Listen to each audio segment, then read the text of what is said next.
Mylavaram MLA వసంత Krishna Prasad hot comments చేశారు. మైలవరంలో పోటీపై త్వరలోనే అన్ని విషయాలు తెలియజేస్తానని తెలిపారు. వచ్చే నెల 4 లేదా 5న ప్రెస్ మీట్ పెట్టి మొత్తం చెప్తాన్నారు వసంత కృష్ణ ప్రసాద్. అభివృద్ధి లేదని జనం చెప్పే మాటలు అబద్ధమని చెప్పనని అన్నారాయన. సంక్షేమ పథకాలకు ప్రతి ఒక్కరికి హక్కుందని ఆసక్తికర కామెంట్స్ చేశారు.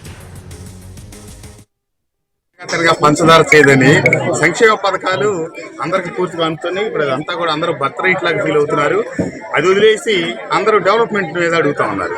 మైలవరం నియోజకవర్గంలో ఉన్న పత్రికా సోదరులందరికీ అతి త్వరలో పత్రికా సమావేశం ఏర్పాటు చేస్తున్నా. బహుశా ఫిబ్రవరి 4-5 తారీఖుల్లో అప్పుడు అన్ని వివరాలు స్పష్టంగా మీరు అడిగిన ప్రతి ప్రశ్నకి సమాధానం చెప్తా, నా మనోభావాలు కూడా చెప్తా, అన్ని విషయాలు మీకు తెలియజేస్తా.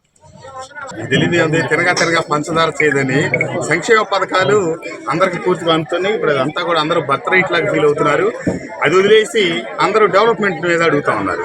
మైలవరం నియోజకవర్గంలో ఉన్న పత్రికా సోదరులందరికీ అతి త్వరలో పత్రికా సమావేశం ఏర్పాటు చేస్తున్నా. బహుశా ఫిబ్రవరి 4-5 తారీఖుల్లో అప్పుడు అన్ని వివరాలు స్పష్టంగా మీరు అడిగిన ప్రతి ప్రశ్నకి సమాధానం చెప్తా, నా మనోభావాలు కూడా చెప్తా, అన్ని విషయాలు మీకు తెలియదు.